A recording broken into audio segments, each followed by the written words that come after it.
Kalau kita perhatiin di sosmed, terutama di X, ada anggapan bahwa Pilkada DKI kali ini damai. Lo akan menemukan beberapa tweet. Sadar nggak sih, Pilkada DKI kali ini damai banget? Ada yang tahu nggak kenapa?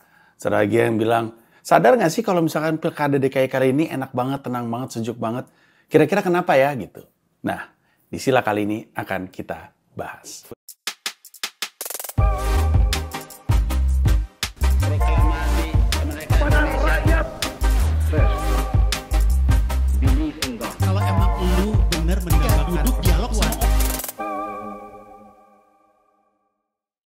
Sebelum gue ngebahas lebih lanjut, pertama-tama maaf ini terang banget.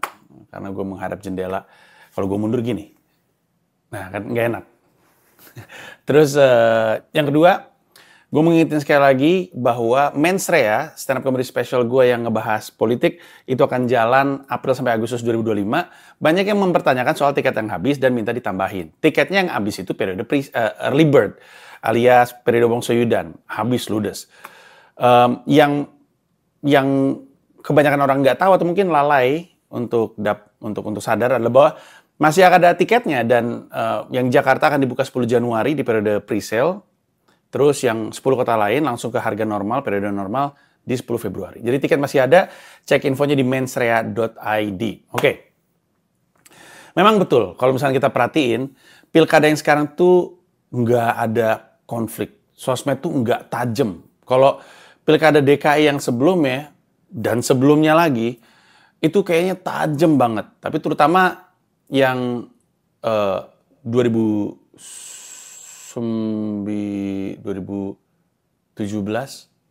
berapa sih? Pilkada DKI 2016 2017 ya. Itu kayaknya bising sekali. Pokoknya apapun yang ada hubungan sama Pilkada DKI itu berisik banget. Nah, sekarang memang tidak terasa seperti itu. Pertanyaannya kenapa? Lo akan menemukan anggapan bahwa karena nggak ada Aniesnya. Nah, kesannya yang muncul ya adalah bahwa kemarin itu rame karena Anies yang bikin rame. Anies dengan basis masanya itu yang bikin Pilkada DKI itu jadi rusuh banget gitu. Dan apakah itu benar atau tidak, kita akan bahas. Ada beberapa skenario kenapa Pilkada DKI yang sekarang itu damai dan sejuk dan tensinya tidak tinggi dan di sosmed terutama tidak terlalu tajam dan tidak terlalu ngebelah-belah gitu ya.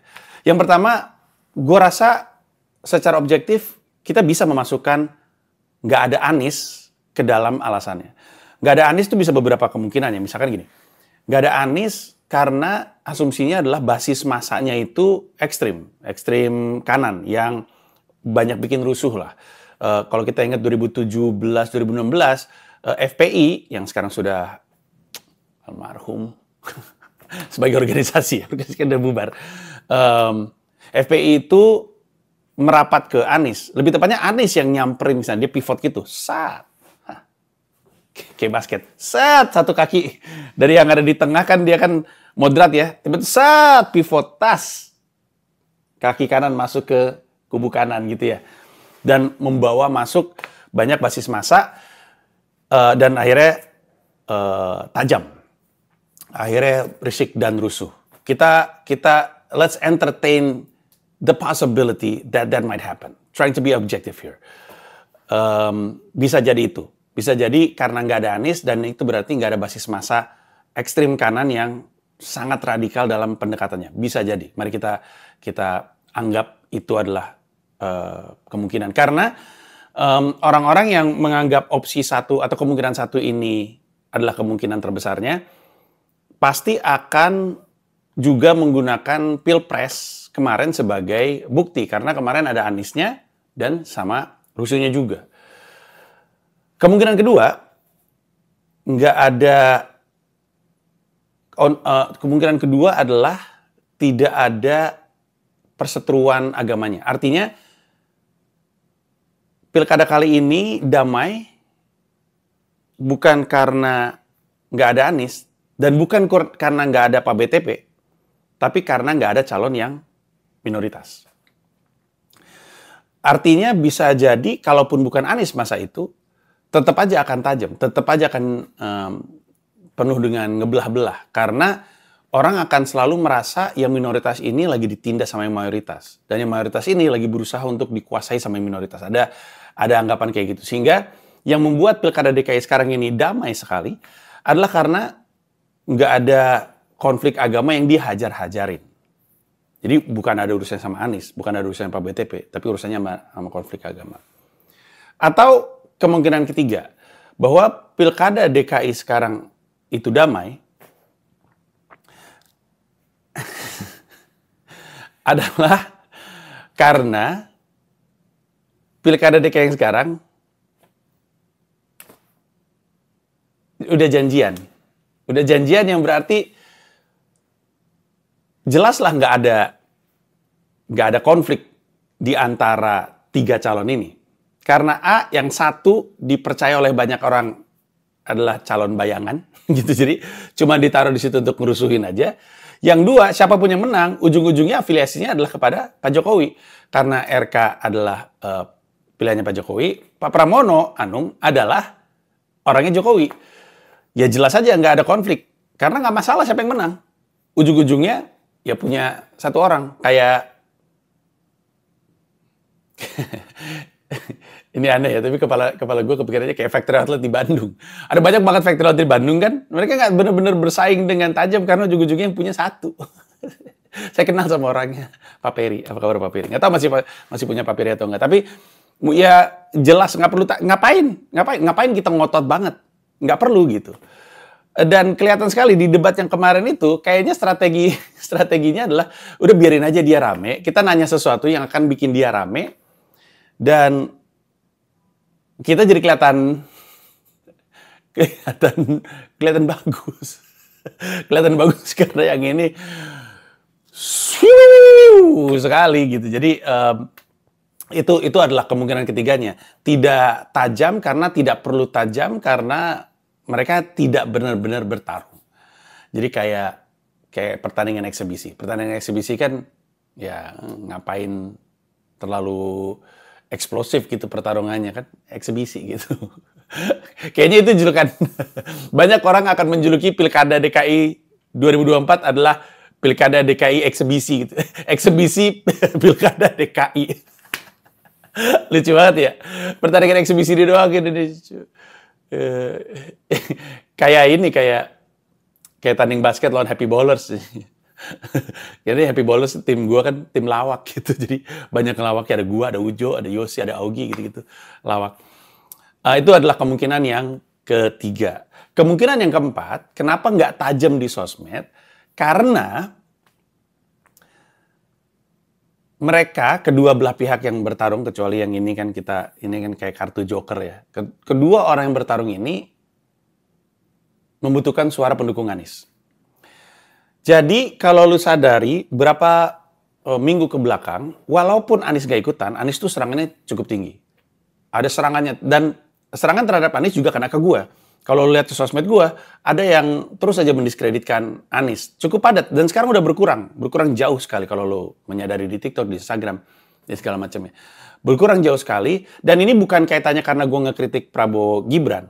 Kaitannya dengan Anies karena yang disebut-sebut Anies lagi gitu. Tapi kalau lu sadari itu hilang. Jadi berisiknya dan tajamnya sosmed itu hilang. Nggak ada serangan-serangan itu. Karena pendukungnya Anies lagi dicari. Baik RK atau Pramono Anung ini lagi nyari suaranya Anies. Karena lu mesti sadari bahwa mayoritas dari warga Jakarta dari survei ya, dari berbagai macam survei, lu jangan tanya sama gue, cek aja survei sendiri. Berbagai macam survei bilang elektabilitas Anies tertinggi. Anies yang nggak ada, kan suaranya banyak tuh. Nah ini siapa yang mau ngambil nih? Makanya nggak ada yang nyerang Anies, karena nanti akan membuat pendukung-pendukung Anies jadi malas gitu. Malas ikutan gitu. Lagi dicari, lagi diraih bahkan.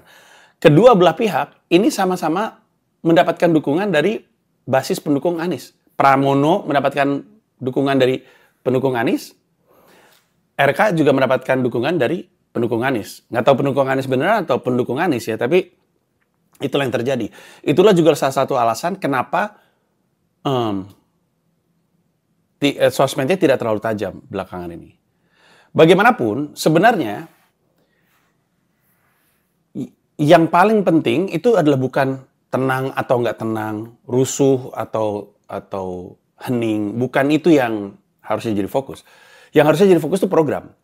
Harus diakui, pembicaraan terhadap program DKI Jakarta tidak terlalu tinggi. Masing-masing itu menggembar-gemborkan program-program yang luar biasa, tapi kan belajar dari pengalaman DP 0, kita nggak tahu tuh apakah itu bisa dieksekusi atau tidak. Dari begitu banyak program, mana nih yang kira-kira mungkin terwujud, mana yang kira-kira nggak mungkin terwujud.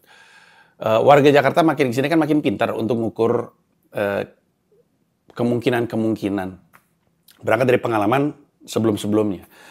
Rasanya itu yang harus dicari tahu. Dan ini bukan cuma berlaku di Pilkada DKI Jakarta, ini berlaku di semua pilkada yang akan berjalan. Penonton sila harus menghilangkan ketertarikan terhadap dramanya dan memfokuskan ketertarikan pada programnya. Cek aja programnya. Terlepas dari apakah menurut lu ini mungkin atau tidak untuk dilakukan, ini kan janji kampanye. Cek dulu aja janji kampanye. Apakah ini sejalan dengan apa yang lu cari, apa yang lu inginkan, apa yang lu butuhkan. Sekali lagi, soal eksekusi, itu akan jadi pertimbangan kita, tapi pertama kita daftar dulu aja. Mana yang kira-kira masuk sama yang gue inginkan. Pas kita lihat, oh ini kayaknya lebih ke yang ini nih, harusnya kita cermati, seberapa besar kemungkinan ini bisa terwujud atau tidak. Atau, kalau misalnya kita nggak tahu bisa atau nggak terwujudnya, kita tanya sama calon kita. Dalam kesempatan-kesempatan, kan sekarang kan ada banyak kayak diskusi-diskusi gitu kan, semacam apa tuh kayak program Anies zaman dulu tuh. Kayak gitu-gitunya kan banyak. RK punya, Pramono juga punya, di daerah lain mungkin punya, dan itu yang ditanya. Eksekusinya gimana? Terus lu dengerin. Kalau menurut lu masuk akal, oke. Berarti itu jadi bahan pertimbangan untuk mendukung dia. Ketimbang hanya fokus pada dramanya. Tapi benar, Pilkada DKI Jakarta jauh lebih tenang daripada biasanya. Itu mah kita amini aja. Kenapa lebih tenangnya? Tadi kita udah bahas. Nah sekarang, ketika sudah lebih tenang, harusnya lebih enak juga untuk mencermati program-program yang dikampanyekan mereka. Itu aja dari gue. Terima kasih banyak. Kita ketemu di sila berikutnya. Bye-bye.